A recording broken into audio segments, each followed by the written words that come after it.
Welcome everyone to Special Education 671, Advanced Study of Literacy Problems.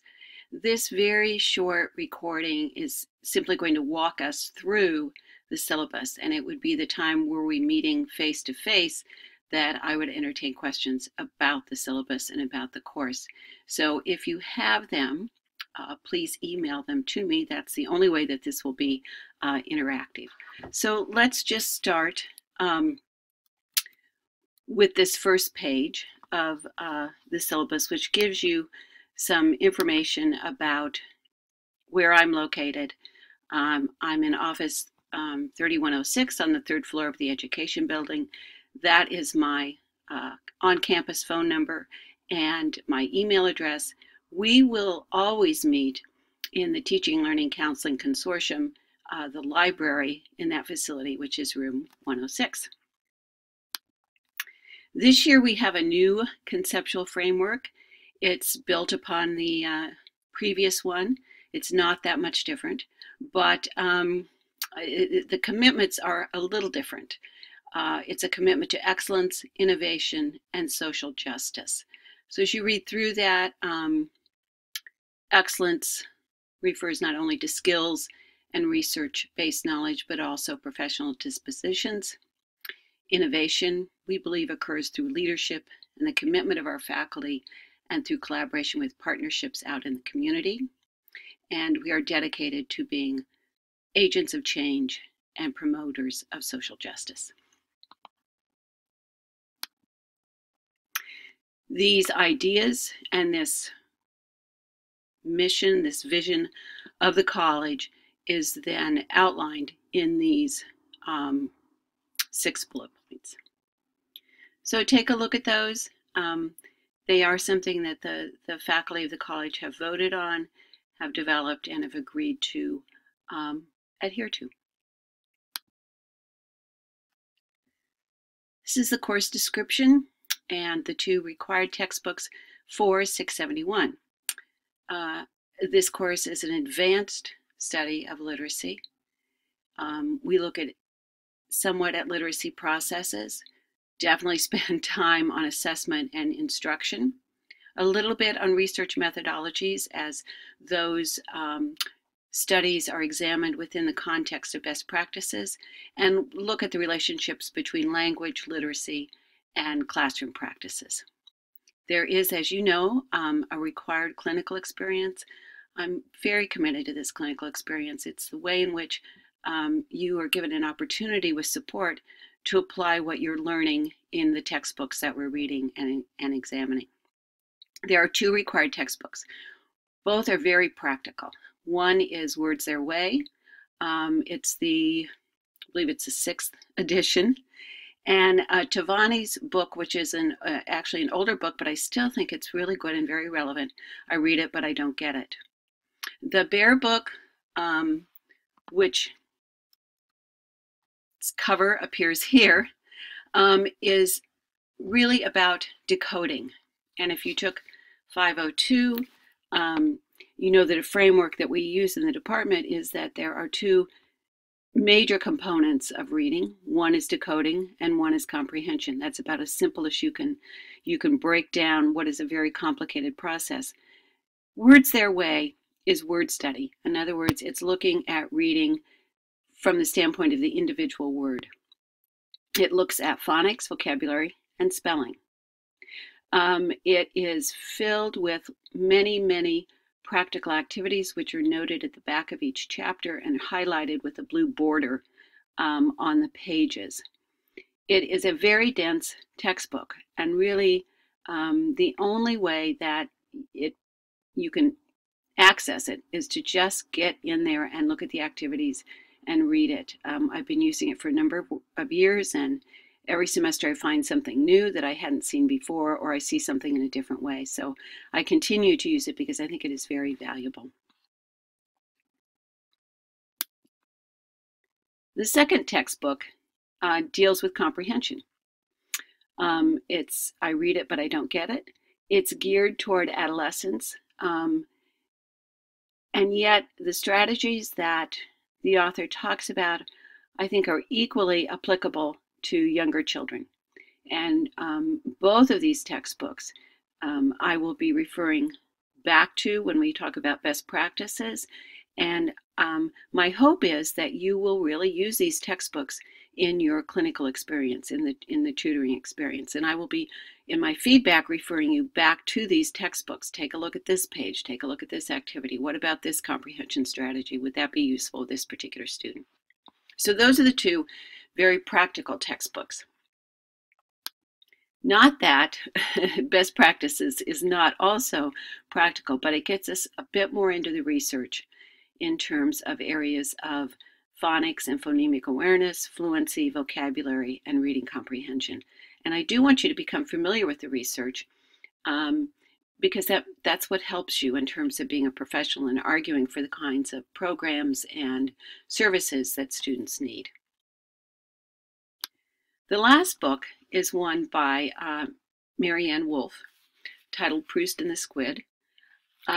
She writes eloquently and she connects in a way which the other textbooks do not, with language and writing systems. And this is an optional text, but one which I highly recommend.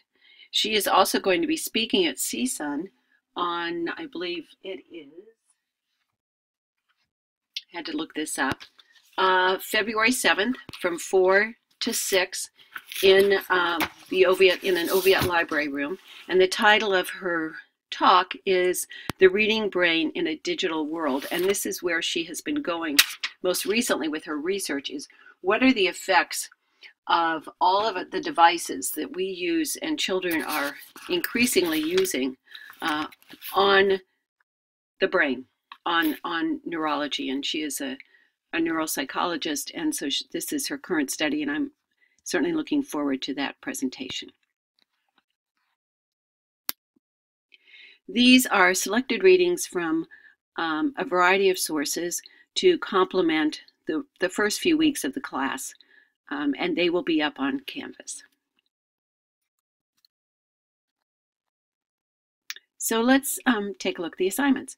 They are basically divided into two components. One are the assignments that accompany the recordings and the readings, and the other are assignments that accompany your clinical experience. So I'm not going to read through these, but you can see that there will be 4 exercises. These are very quick. I hope they're enjoyable exercises that come from Words Their Way and your reading of it. There will be 2 quizzes. These are short answer, and they're really to help you kind of see what's important, at least to me, from some of the readings, and they are based upon Words Their Way, and also I read it, but I don't get it. I'm also asking you to prepare an instructional activity. This is designed to really get you into that book, Words Their Way, and bring them to class when we first meet together on February 25th, and we'll share them then.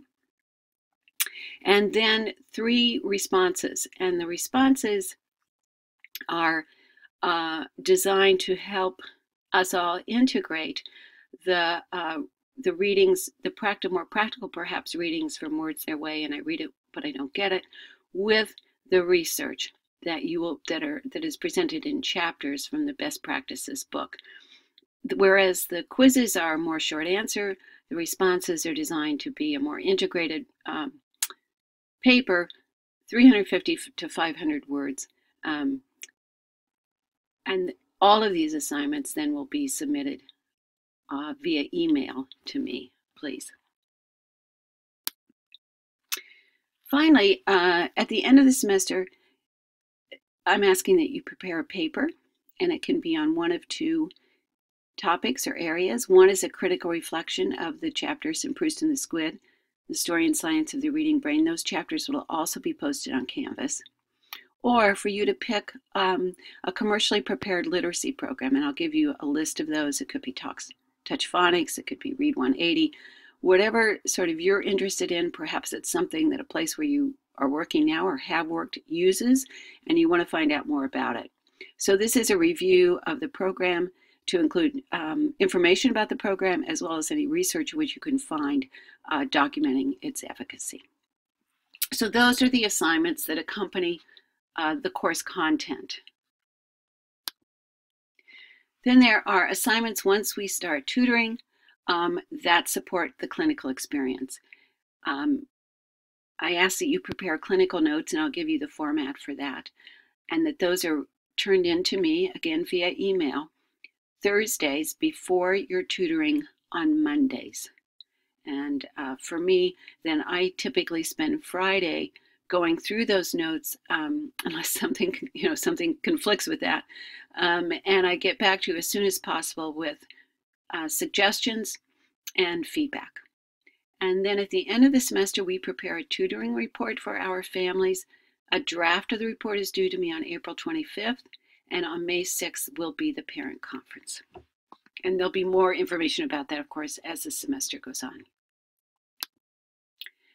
Here are the grading, the points for each of those assignments. And then quickly, we can just kind of go through the course schedule. As you know, we start on Monday, January 28th. That's our first, if we were meeting on campus, that's the first day we would be meeting. This is the recording that accompanies that course session. And the assignment for this week is Chapter 1 of Words Their Way. The exercise, which is due on February 4th, relates to Chapter 1 of Words Their Way, and that's to the most part the way in which the exercises and the quizzes work, with the exception of week 5, where the quiz is really on I read it but I don't get it. So it's important. I will post the recording for that particular week early so that you have time to both read the chapter and then submit the quiz before February 25th.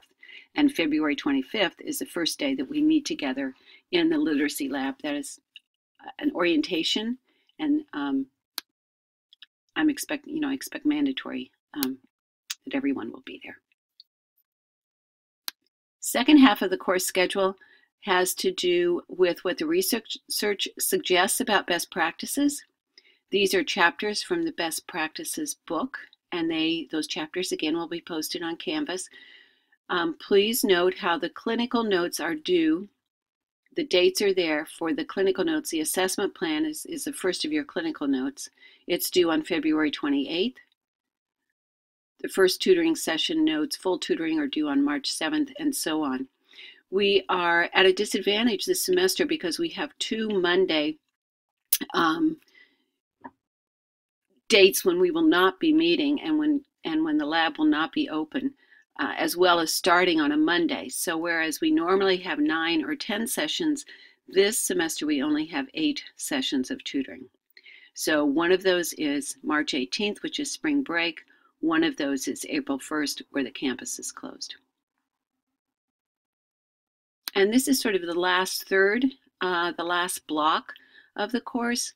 We're talking about brain-based research, or you will be doing a program review, and this is where you have a choice. Again, clinical notes are due, and then on April 25th, a draft of the parent report. I like to go through that very carefully, and then on May 6th, the final parent report. And if for some reason you miss a tutoring session, and this often happens, families are out of town, you are out of town, we do have May 13th as a makeup session. So the last page of the syllabus are my notes. I especially want the clinical notes turned in on Thursday. And this is not something I like to do, but I will deduct points for that because it's really important to me that I have time to give you feedback. And so it's also important that you communicate with me. So if there are extenuating circumstances why you can't get something in on time, or if you have questions, please communicate with me. And that's it for the syllabus.